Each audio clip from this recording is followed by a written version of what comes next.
Hi, everyone. Welcome to a quick wrap up of tonight's press conference held by President Biden in the evening hours in Washington, D.C. I'm recording this just after 8 o'clock Central Time.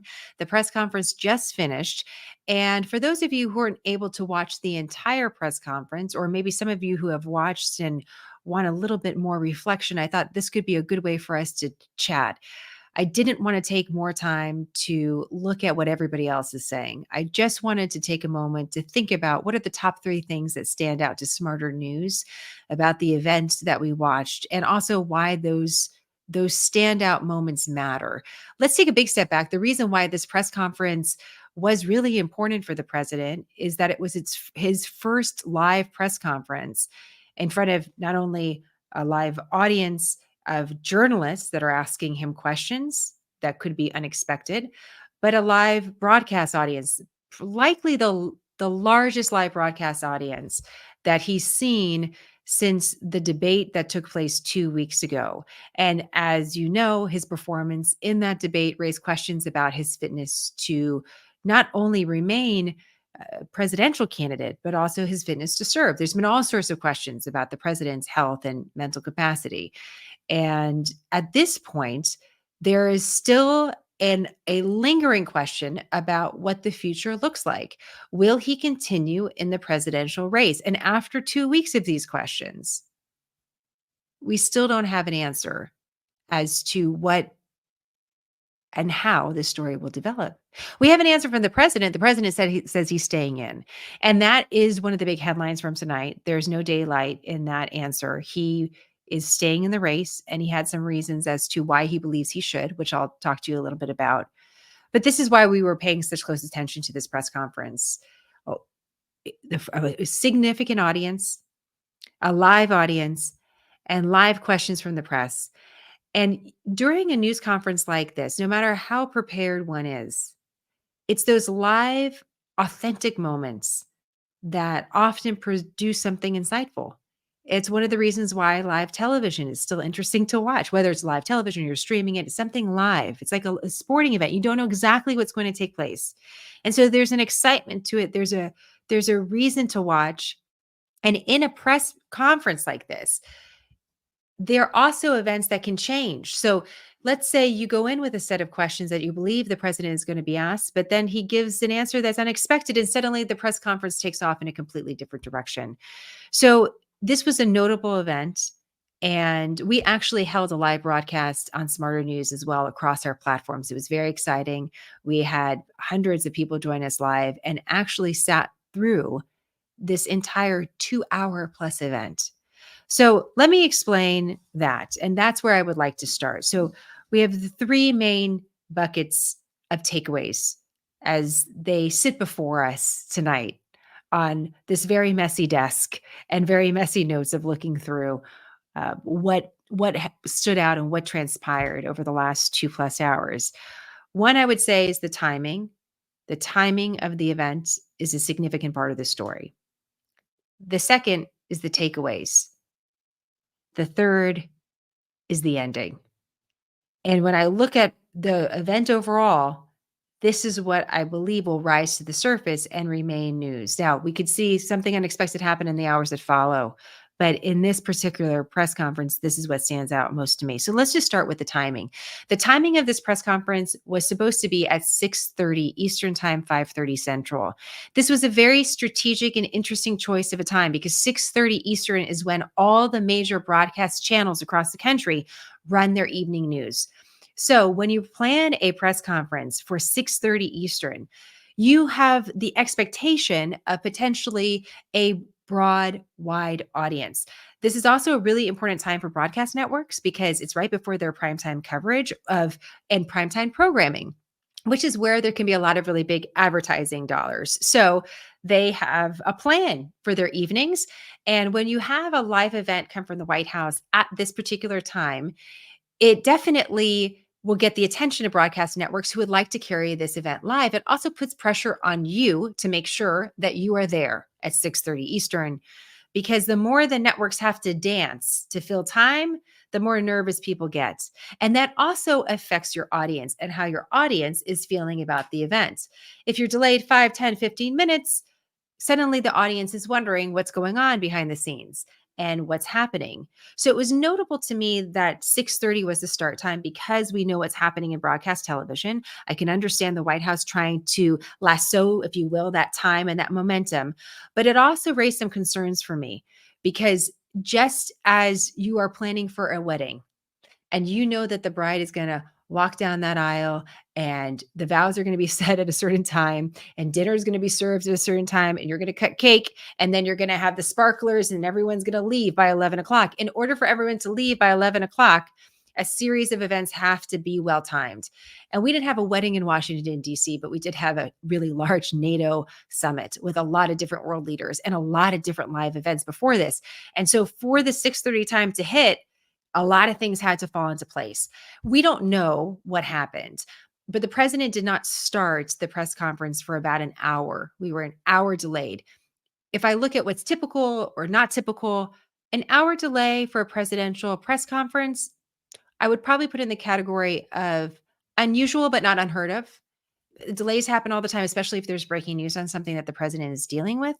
And we don't know the reason for this. But what that hour did is force people like myself, as I was covering this, to tap dance and talk a little bit and to review why this press conference mattered and what happened up until this point, and to talk about the debate and to talk about the polling and to talk about just about anything else that probably was not beneficial to the president. There was something that happened publicly right before the press conference that then made news. And what happened after in the press conference was only further emphasized this previous situation. I'm using very general terms because I want you to experience this for yourself. And you will probably see this referred to as a gaffe or a mistake. But the president was speaking in front of world leaders, and it was one of his final events at the NATO summit. And I want to show you what took place as the president was making an introduction to the Ukrainian president, President Zelensky. Let me go ahead and play this for you. Ukraine will prevail in this war, and we'll stand with them every single step of the way. That's what the compact says, loudly and clearly. And now I want to hand it over to the president of Ukraine, who has as much courage as he has determination. Ladies and gentlemen, President Putin. President Putin. You can beat President Putin. President Zelensky. I'm so focused on beating Putin, we got to worry about it. Anyway, Mr. President, I'm better. you are a hell of a lot better. Thank you so much. So there's a reason why I wanted to play at least a little bit more to that soundbite than what you may see on social media, because it could be easily clipped right there at that mistake, and then you don't see the recovery. You don't see the president try to smooth that over. You don't see President Zelensky try to do the same. But that's obviously a mistake that's noticeable and notable. We know President Putin is an adversary. President Zelensky is an ally, and we know that President Biden fervently believes in supporting Ukraine. It's been a central part of his foreign policy. It's not something that he doesn't speak about often. This is a president that he's met with many times, including in Ukraine, who knows personally. And so that mistake was very notable. Again, that would have made news before the press conference. But the press and the public had an entire hour of waiting for the president to then reflect on that and then the events that led up until this actual moment when the press conference began. So the timing of this press conference in the evening when it was scheduled, the hour delay, I believe, is a really important part of this story and how this press conference will be perceived. Even if it's not something as obvious that's stated across the news, it's part of it's like it's part a natural part of this event that made the anticipation of what was to come next even greater. Now, what is to come next is the second takeaway, which is the takeaways from the press conference itself. And there were 10 questions overall and a bonus question at the end, which I'm going to share with you. 10 questions came from a variety of different journalists from the major networks and newswires. There wasn't any particular pattern. They weren't all particularly sympathetic to the president. The questions covered a wide variety of topics, everything from Ukraine to Israel to the president's health and questions about his future. So there was a wide gamut of different topics that were asked. There was a moment when President Biden mentioned his schedule. He was asked a little bit about his pacing, or how he feels he's serving. And he mentioned that his team puts things last minute on his schedule, and he's catching hell from his wife because of it. That's that's a direct quote. That was kind of an authentic moment that when he was talking about a full schedule. But what I look at when I look at my notes and these 10 different questions that covered a variety of, again, very important topics, is the lack of key takeaways. That actually stands out to me. Oftentimes after a press conference, I may immediately say to myself, here's the three sound bites I have got to cut for our audience. If they don't have any time, I'm going to make sure they see these things. I'm going to make sure I cut it fat. I'm going to give it a little extra time so you guys can really hear it. I want you to hear what they say. I want to hear how the question was phrased. And what I'm left with looking at these notes, I usually do these big asterisks when it's a big circle or something like that, where I'm like, this is it. This was the moment.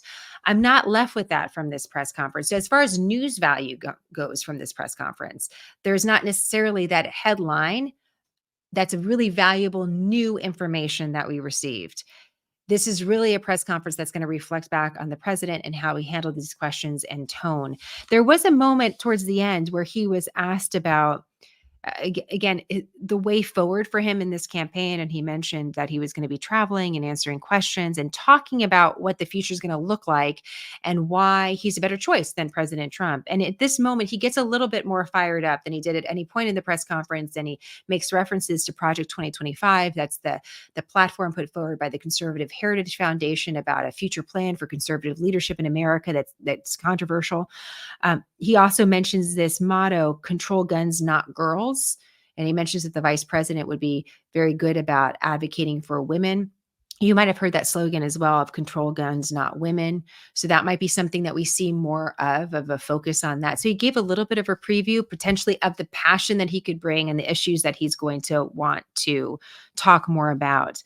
But the lack of key takeaways actually is the news here, rather than trying to search and listen again to this to try to find those a little bit of a gem in this. I actually think the better news value I can provide to you is that there wasn't that big moment. There was a mistake, and it's the mistake that is going to stand out rather than a big policy takeaway. So I mentioned to you that there was the mistake with referencing President Putin over President Zelensky. And then right at the beginning of the press conference, we had another mistake. And I want you to listen to this. Your political future has hung over the NATO summit a little bit this week. Speaker Pelosi made a point of suggesting that your decision on whether to stay in the race was still open. George Clooney and a handful of lawmakers have called on you to step aside. Reuters is reporting tonight that UAW leadership is concerned about your ability to win. UAW just endorsed me, but go ahead. Thank you. My question for you is, how are you incorporating these developments into your decision to stay?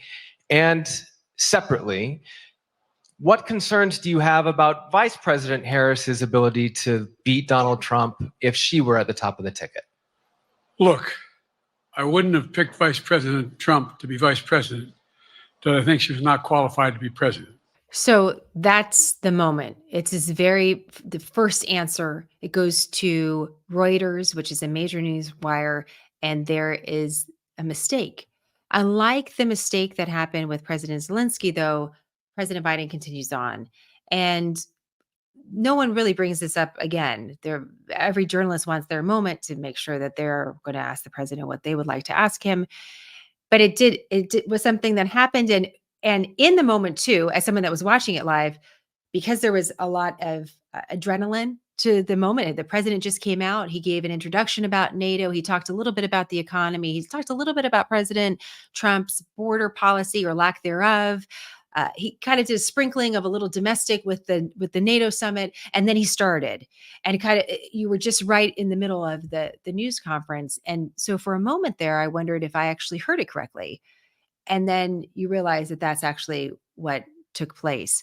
So that leads to the third and final point of the press conference, which is the end. because something happened at the end that was very critical. And I'm going to play for you the final question that President Biden was officially asked. And he actually went a question over what the press secretary wanted. She was calling an end to everything. And then he was like, no, I'm going to take one more. And he asked the journalist if she would like to follow up. And she said, yes, absolutely, I would. And I want to play for you this final question and then what happened afterwards. So let's go ahead and take a listen to this. You earlier explained confidence in your vice president. Yes. If your team came back and showed you data that she would fare better against former President Donald Trump, would you reconsider your decision to stay in the race? No, unless they came back and said, there's no way you can win. Me. No one's saying that. No poll says that. Mr. President, Thank you. This ends tonight's press conference. Thanks, everybody.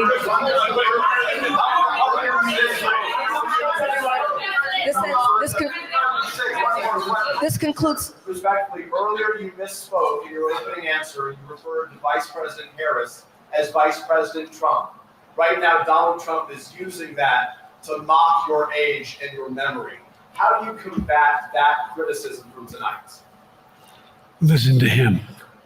This concludes tonight's press conference. Thank you, everybody. Thanks, everyone.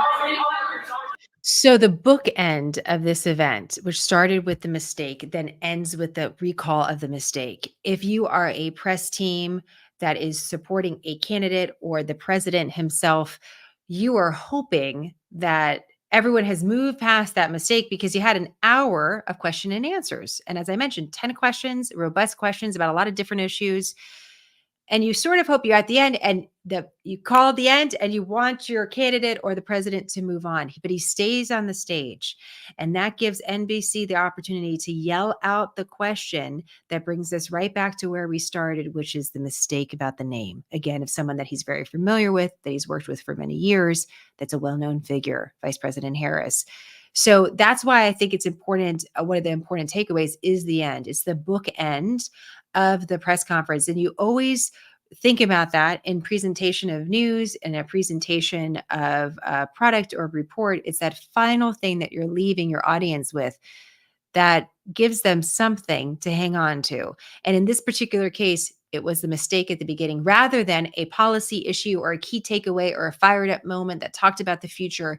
It goes back to the mistake. There was a reason strategically why I wanted to show you that little bit more of the question at the end. I mentioned I didn't want to go deep into political analysis. I just wanted to give you the report. But one of the people I paid attention to while the president was giving this press conference is a man by the name of David Axelrod. And David Axelrod is a well-known Democrat. He served during the Obama administration. He's become a commentator on CNN. He's a published author, but he speaks very frequently about issues involving the Democratic Party. He's a voice that a lot of people listen to. He has 1.4 million followers here on X. So he has a big microphone and a large platform. And so one of the things that he said here, and I just wanted to point out one of the things that he said during the press conference is this. It's a quote here. The wisdom of doing this press conference at NATO is clear. Shaky on other stuff, the POTUS is very comfortable on national security issues. And then he said, yes, Vice President Trump, that reference was unsettling. His final post of the night says this. If what he said, so if what President Biden said at the end of his presser is true, that there's not data that his team is sharing with him that's suggesting that he wouldn't win. So let me go back. If what he said at the end of his presser is true, it sounds like Biden's team has not been very candid with him about what the data is showing. The age issue is a huge and potentially insurmountable concern, and his odds of victory are very, very slim. So again, that's coming from a well-known voice from the Democratic Party. What happens next and how much will this affect the story, this developing story of the presidential race of 2024 is really a question that I don't think we have the answer to right now. I think it's really appropriate at this time editorially to still call this developing story. Yes, the president has remained steadfast in his defense of himself staying in this race. And yet every single day we continue to get developments of high-profile lawmakers, high-profile Democrats who continue to call for a change. So what I will be watching in the next 24 hours is pace. What we saw at this press conference, although there were a couple mistakes and there was some of you, as you noticed, the volume change with the president's voice. It was different than the debate. And I wonder what the lasting effect will be. But if this raised concerns or raised alarm in more lawmakers calling for President Biden to step down at a pace that is quicker than what we've seen this week, I think that will be notable. So over the last couple of days, you saw, a smattering, a handful here and there, and they can be shrugged off. Oh, those are lawmakers that are really worried about their reelection. Oh, that's someone that doesn't really have confidence in the president. That's someone that's not in the inner circle. You saw really high profile people like the former House Speaker Nancy Pelosi say, well, this is really the president's decision. That's not full-hearted support, but it's also not asking him to make a change. So we're going to see, is there a difference in tone? Is there a quicker pace? Do you see more people suddenly say there needs to be a change here? If we don't see that, I wonder if it's status quo for the next several days. And then we're quickly into the Republican convention. And that is a little bit of, could be a strategy. Once we get to the Republican convention, which starts Monday, goes through Thursday, there's going to be some focus and a lot of media on the Republicans. If President Biden continues to get the same amount of press that he's gotten over the last 2 weeks, that's going to compete with the Republican convention that could, in some cases, the Republicans could be upset about that because they want the attention on what their party is doing. But it's still, there's so many questions still lingering about the president, and he's going to be on the road. He's going to be in Austin on Monday. He's going to be Detroit in Michigan tomorrow on Friday. So a key swing state there. So he's going to be active. And the momentum of the press and where the press is focused is also part of this story as well, because really the press has been solely focused on President Biden. And there's a good argument for why and how the press should be covering this. But it's really has shifted attention away from President Trump, who has benefited from not having that hyper focus on him. And now it's going into the next big week. So it could be, just thinking strategically, if the Democrats can get at least the President Biden's supporters can get to next week where the focus maybe shifts back to the Republicans, he may get a little cover. We'll see though. That feels like a million years away. On Thursday night, thinking about Monday, there's so much that could happen. And one of the things I said on our live broadcast, I stand by, which is there isn't anything in this particular story. And I oftentimes have a gut check on something so that I know where to go next in my reporting. I don't have that gut check on where this story is going. I feel like it's just as likely tomorrow that we go into the status quo into the weekend as it's just as likely that you could see something that could cause a major change. So in that way, perhaps the final underline to this event that we saw tonight is a real question about whether or not it changes anything and whether or not this is a change for voters from what they saw a couple weeks ago. Will anything change an impression that happened in such a specific way at the debate? And as we've talked about, it wasn't just the debate, it's where the press has been focused. But for many years, voters have asked questions about the mental and physical fitness of President Biden, quite frankly, as well as President Trump. So it's not new to voters, but it's definitely been new as far as press focus because of the debate. So will anything change that? And what happens tonight? Will it be a sea change of any capacity? Tough to know. Doesn't seem like it at this moment, but we'll watch for the reaction that will take place as soon as I shut down this recording and quickly go into the wild wilderness of social media to see what everyone is saying and weighing in on. That can almost create a momentum of its own. So I'm glad to spend a little time with you, give you a little bit of a breakdown. We have the entire press conference of the president posted on our YouTube channel and on our website. So if you'd like to see the entire press conference, it's available to you.